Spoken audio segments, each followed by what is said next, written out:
All right, so let's kick it with headlines first this morning, and we start off with last night Fitchburg Police Department hosting a listening session right here at City Hall, actually over in the community center in the Fitchburg room, and it was their chance to talk about the new body-worn cameras. Take a look. As we're all aware, there have been quite a few high-profile incidents in not only the national level, but also locally here in the Madison area, where there's either been officer-involved shootings or significant uses of force. And it's really started to spur a conversation in the last couple of years about police activity, how police are responding to particular incidents. And one of the things that keeps constantly getting brought up is body-worn cameras and whether or not police officers should be wearing them. And as we see that, some of the incidents, some body-worn camera exists, and in others they don't. But more often than not, and we've seen this trend for quite a few years, is there's a citizen who's recording events with a cell phone. That's something that our staff has become accustomed to over, even prior to a couple of years ago. I mean, once the cell phones became more prevalent, we were starting to see a lot of people begin to use those to record. So the primary goal of the cameras is to increase community trust and legitimacy through improved accountability and transparency. The video is supposed to be an impartial third party, if you will. It shouldn't have any sort of preconceived notion.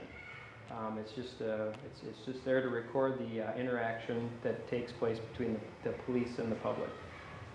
We looked at probably three of the major vendors that are available. That being Taser, VView, and Panasonic. So 3 companies, 5 different models of cameras. We had 5 test units, and we tested each of those units for about a month. We asked officers that tested those cameras to complete feedback forms, and they considered the features of each of the units. So the community listening sessions, that is again one of those best practices that was identified, was to seek input from the committee on the program. So the purpose of this is obviously to present information on where we are with the program, seek your feedback, and determine if we need to make any changes to what we've kind of drafted at this point in time. There you go. Kind of a preview to that. There's 2 more sessions coming up, so you can be aware of that. The next one will be Wednesday, October 12th at the Fairways Clubhouse, 2301 Traceway Drive, and Thursday, October 20th at the Fitchburg Fire Station number 25415 King James Way, right here in the city of Fitchburg. Press done. Sweet. Indeed. I almost sneezed, so. You held it in. That was a close one. Woo-wee. Anyways, if I look all crazy over here, it's because I almost sneezed. Now you know. The more you know. Star thing. All right. Promega Art Show. They have a few of them a year, Speaking and there was art. one. Yeah, that artsy sneeze. There's one last night, and we went down there, so check it out. I guess it started a couple of years ago. I have a gallery in Milwaukee called Portrait Society. It's a contemporary art gallery, and this was a bit of my dream show. I wanted to bring these 3 photographers together from 3 different centuries, all of them dealing with work about Wisconsin.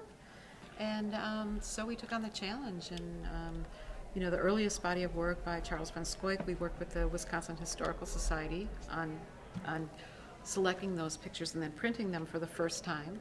Even though the pictures are well known through the book Wisconsin Death Trip, they had never been printed. So we were the first gallery to print and show them, which was pretty significant. And then the Eugene von Bruckenheim work is also a little tricky to get, but we worked through the estate in Chicago, and they lent us the photographs. So it was a major undertaking, but very much a dream show to put together. I believe it was Deborah contacted me, and and having the space, having her come over and look at the space and get an idea of what we do here at Promega, and it just seemed so appropriate to Wisconsin. Obviously the place is beautiful, and we can accommodate a little bit different approach to what she's been doing. So I was really thrilled to work with that, because I live in Arizona, and this kind of thing I couldn't, much as I curate and try to bring things together, this is not a show I could ever put together. I mean, this is a lot of work and years you got to be here. So I was really thrilled to see that we can bring something really Wisconsin and keep it here in Wisconsin. I mean, probably my biggest influence was my wife was my muse, and since she, when she started getting sick, we quit really working and really haven't produce much art. But, you know, as far as just like the influence, it really was like our working relationship and Julie's muse. That's especially highlighted here in this show. When somebody's looking at your piece, what do you want them to see? I think a little bit of familiarity, a little bit of like, this is almost like something I've seen before, but it's just giving me something just a little extra, just taking me just a little further into something I have to think about. Come out and see the show. It's a fantastic, and it's a learning and a process, so you can be a part of the dialogue. That's, I think, the whole gist of this. Turn it inside out and show Wisconsin what Wisconsin is that, you know, maybe not even aware of or you take for granted a lot of times. You know? There you go. It was an interesting show. Yeah. I had a chance to go around and look at the photos.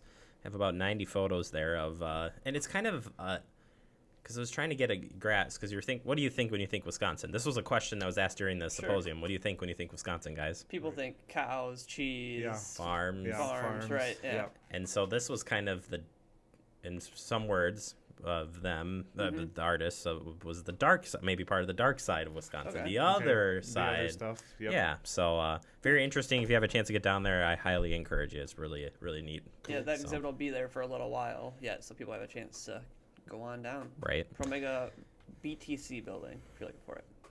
All right. Coming up also for the rest of the headlines this morning, the Fitchburg, back to when that explosion happened, there's going to be a fundraiser, a pig roast fundraiser coming up at the Tower Hill Park Shelter, 5610 Cheryl Drive. That's October 22nd from 12 to 2:30 p.m.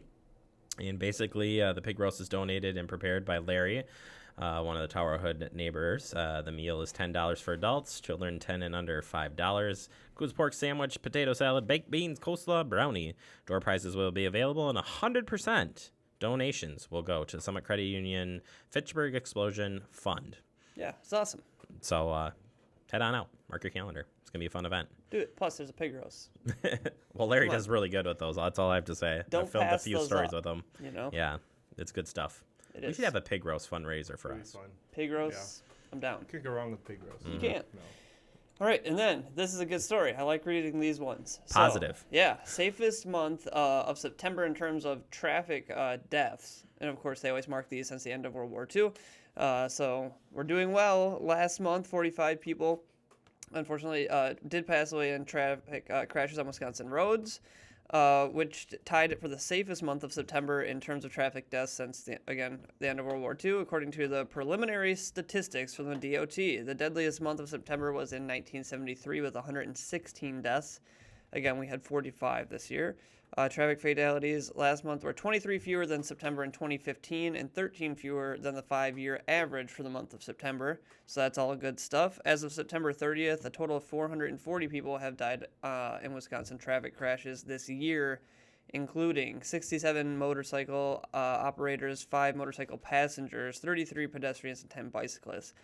Traffic deaths through September were 18 more than the same period last year and 28 more than the 5-year average. So good month. Overall, we're still a little above, the average for the year, but keep improving and, those driving, skills and keep paying attention out there for everybody. Yeah, absolutely.